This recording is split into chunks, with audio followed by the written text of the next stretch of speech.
千里之行，始于足下. A journey of 1,000 miles begins beneath the feet. We now gather in the Tao to travel the journey together.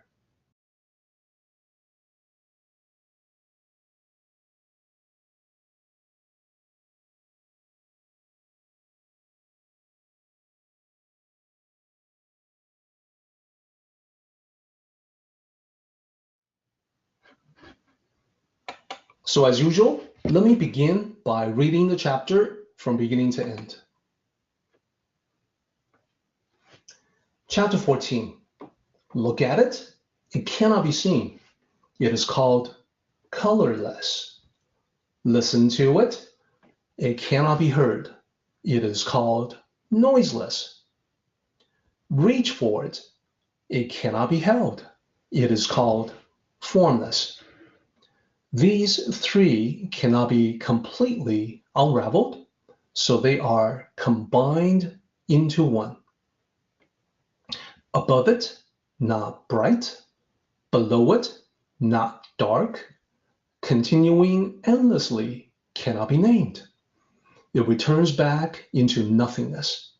Thus, it is called the form of the formless, the image of the imageless.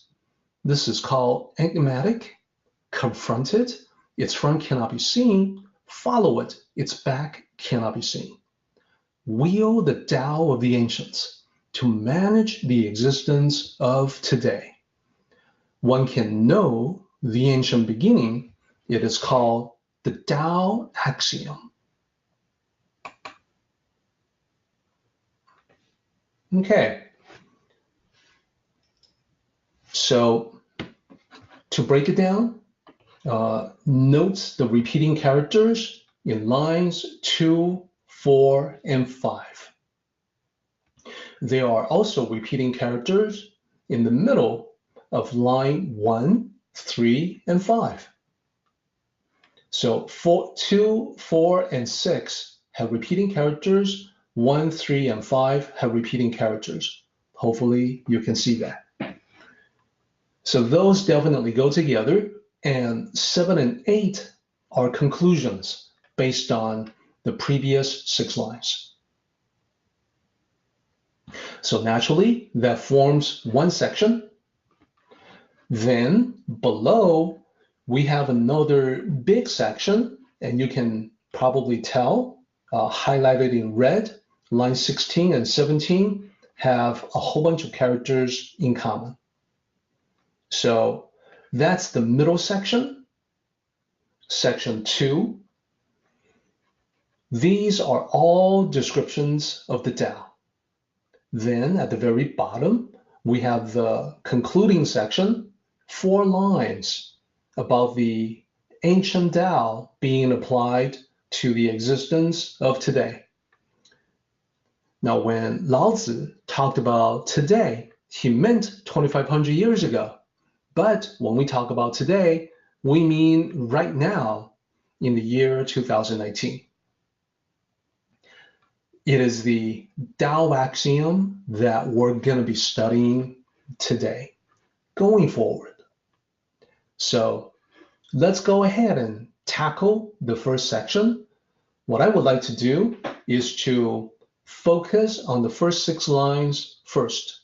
We'll go line by line with the analysis, and when necessary, we'll dig into the characters.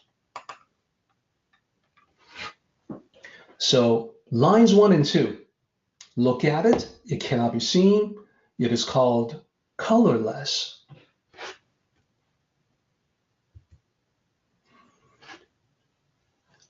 Let me analyze line 1. So we start out with line 1 with a literal transcription of the 4 characters in line 1. Start out with the character for look, and then it, as in look at it. Then we have the character for know, and we have the character for see. And in this case, it means cannot be seen. So what that says is that the Tao is an abstraction. It's not an object. It's not something that you can see. Then we have this line here, line 2, it is called colorless. Let me break it down for you. First character is name, second character called, and then the last character colorless. So literally it says its name is called colorless, or we can simplify that to it is called colorless. And here colorless means invisible. So what does this mean? Well, part of what it means is Laozi emphasizing that the Tao is not a deity. It cannot be depicted in a painting. It cannot be seen as a depiction in a painting. So I think that's easy enough. Let's move on. We can potentially go through these quickly so we can get to the meat of the chapter. Then we go to line 3 and 4. Listen to it. It cannot be heard. It is called noiseless. So based on your understanding of the previous 2 lines, you can pretty easily figure out what these 2 lines mean as well. So if we break it down character by character, it is basically, well, the first character is listen, and then it, listen to it, and then no, hear, cannot be heard. So what it means is that the Tao says nothing. It is not a voice in your head. If it is, I would advise you to seek help immediately. The Tao cannot have a conversation with you. If it does, I would advise you to seek help immediately. So it's not something that will talk to you, speak with you. It doesn't answer your prayers, doesn't respond when you call out to it. You can't say, hey Tao, and then like a artificial intelligence assistant, it comes back and says, yes. The Tao doesn't do that. Okay, then we have line 4. It is called noiseless. To be noiseless in this context means complete silence. So this is similar to the second line. Here, the emphasis on the Tao not being a deity that will answer prayers. It's not a deity at all. Then let's talk about the last 2 lines in this collection of 6.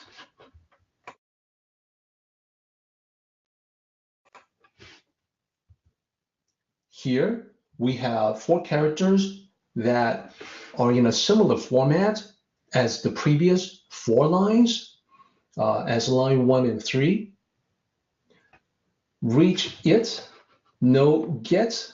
That is, you can reach out to it, but you can't touch it, you can't grab it, you can't get it. So if you think about this, if the Tao were an object, if it's an object in a dark room that we're talking about, well, it cannot be seen and it cannot be heard, but it can still be touched.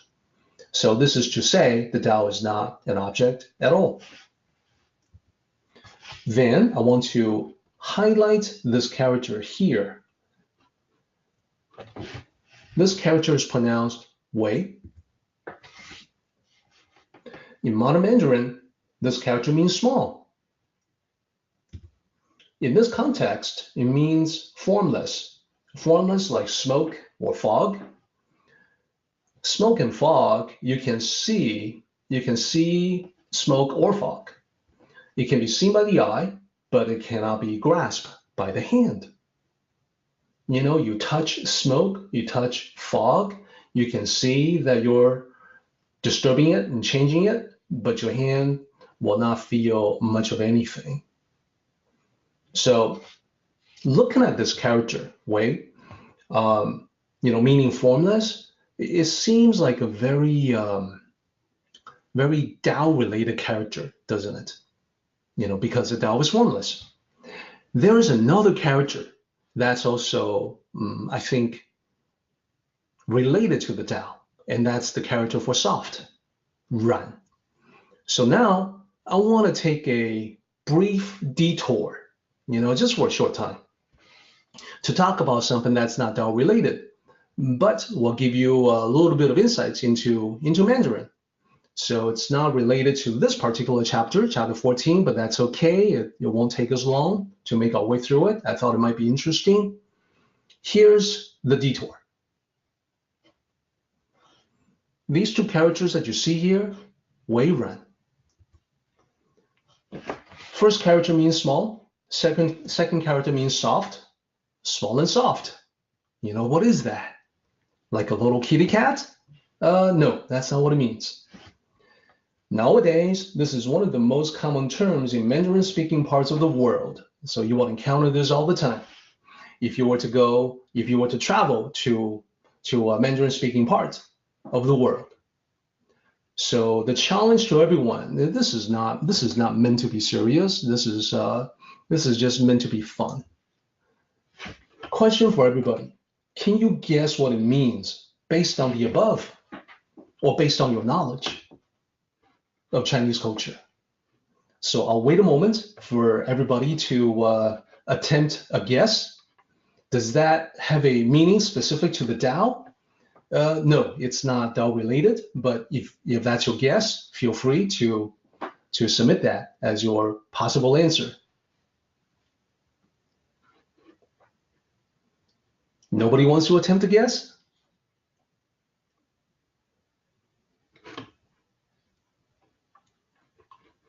Okay, I can give you a hint. Here's the hint.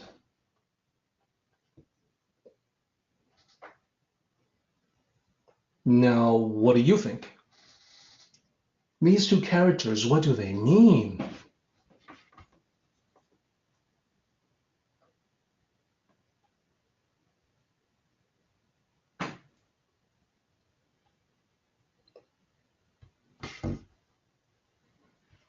Okay, time's up.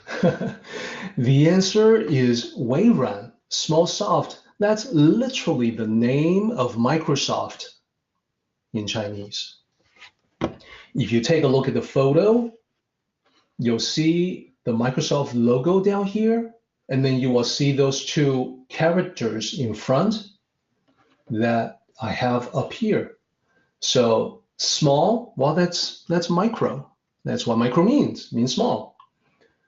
Soft, yeah, that's actually the character for software. In Chinese, in Mandarin, it's 软体. So wei ran literally is Microsoft. And then the rest of it, here we have AI, which is artificial intelligence. And then the next two characters is research. And then the last two characters is center.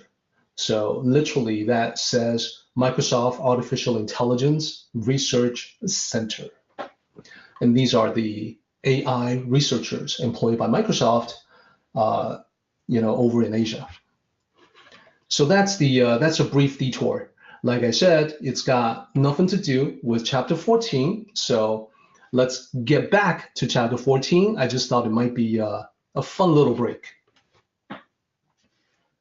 So let's talk about lines 7 and 8. First, line 7. These three cannot be completely unraveled. Okay, so let's explore that. These three, what are the three? Well, those are the three attributes. The Tao being invisible, soundless, and formless. Three attributes. Those three cannot be separated. They are all true all the time. So what might be true in one or two of the attributes, but not all three? Well, there are plenty of examples actually. So for instance, nature is full of things that are silent, but can be seen and touched. And like rocks, you can see them, you can touch them, you can take them, but they don't make any sounds by themselves. So rocks are not the Tao. the Tao has to be unseen and untouched, or more accurately, cannot be seen or touched. Then, if you think about the wind that also occurs in nature, it's invisible. You can't see the wind. It's formless. You can't touch it. You can't grab hold of it, but it is not soundless. When the wind blows, it's making sounds as it blows across the landscape. So that's also not the Tao. So overall, the conclusion is that the Tao isn't anything that we can find in nature. It's beyond all things in the material world. So these three characteristics, these three attributes, we would combine them into one. And that's line 8. They are integrated as one. And this means the Tao, not something that can be found in nature, more like a force, a principle, or a natural law, a law of nature.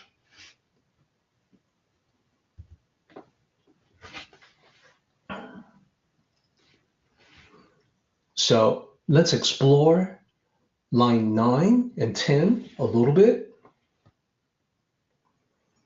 Line 9, above it, not bright. Line 10, below it, not dark. So these clearly go together. You can see the first character and the third character are repeating themselves. So what does that mean exactly? So above it, not bright. We can speak of the Tao in terms of spiritual illumination, but it isn't a physical thing that reflects light or gives off light. It's not a source of illumination in the physical sense. In a similar way, we can talk about the Tao in terms of energy, but only as a metaphor. The Tao is not any kind of physical energy. Thermal energy means heat, something with a high temperature has a lot of thermal energy. Radiant energy, like light. Kinetic energy, like the force of impact. It's not any of that. It's energy as in spiritual energy.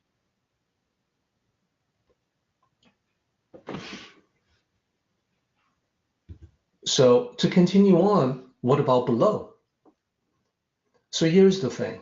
If there's no light from the Tao, if the Tao itself is not a physical source of light, and it does not reflect light, then we know from experience that something that doesn't give off light or reflect light is dark. So the Tao is dark, right? And the answer is no, in fact, it is not dark either. It's not bright or dark. Brightness and darkness are not concepts that can apply to the Tao. So the famous equation E is equal to mc squared by Einstein, you can't really say that the equation is bright or dark. These are attributes that don't apply to it. Now, if you write it down and shine a bright light on it, it can be bright, but that's not the equation itself. That's just what you have done to express the equation. So let's continue on. This is giving us a view of how the ancients saw the Tao, their conception of the Tao.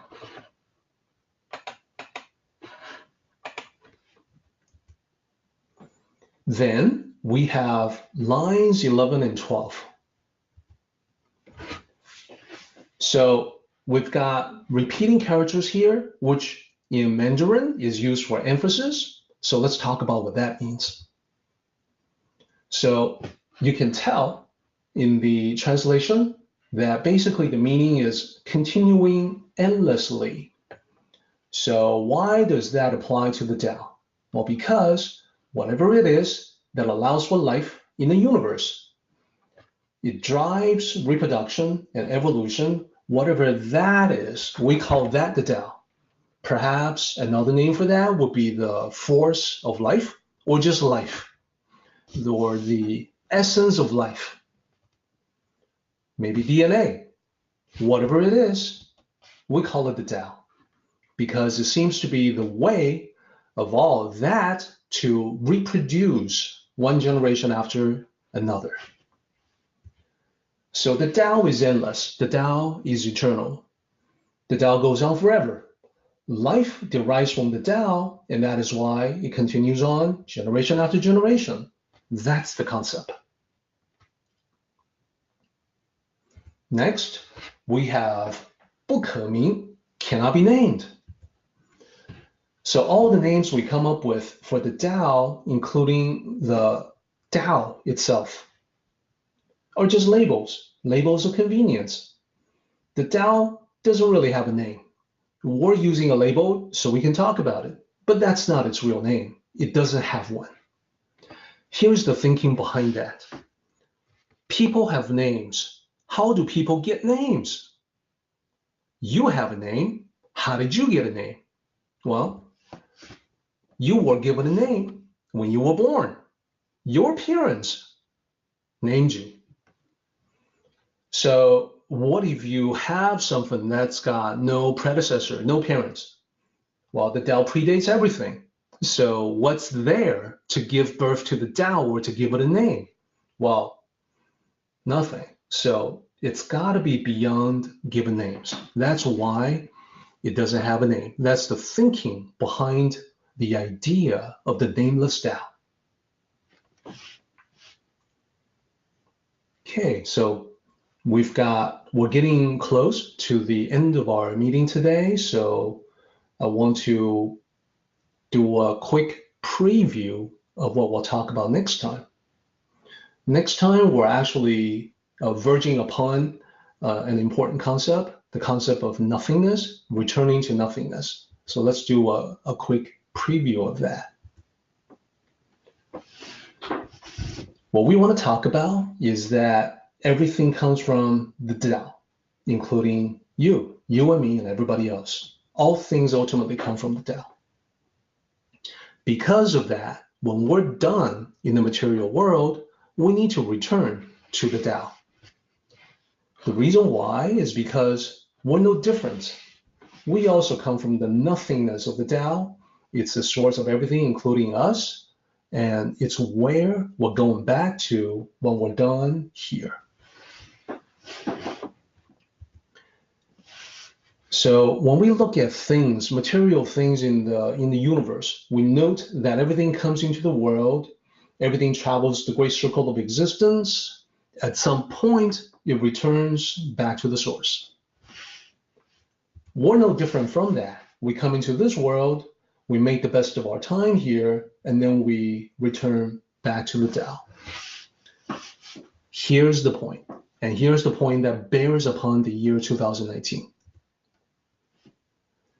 When we understand the great return, returning back to the source, and that our traversal in this lifespan is a finite duration, not even really that long, the clearer we can see this, the more we should be motivated to stop wasting time, motivated to recognize that existence is a gift.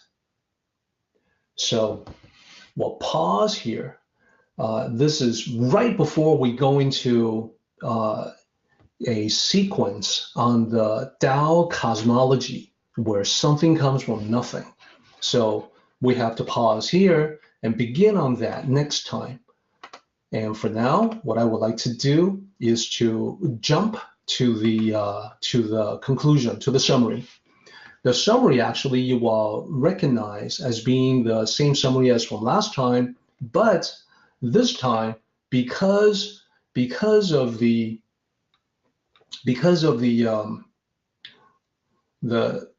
talk that we had about the journey in life, I hope that this means more today than it did before when you looked at it previously. So let me run through them with you. In the journey of 1,000 miles, question, where are you now in your personal journey? This is for you to answer for yourself. then looking ahead and tap into Tao wisdom in a mindful way. So the three ingredients of destiny, according to me, myself, and I, would be destination, direction, and decision. So you have to make a definite decision for the destination.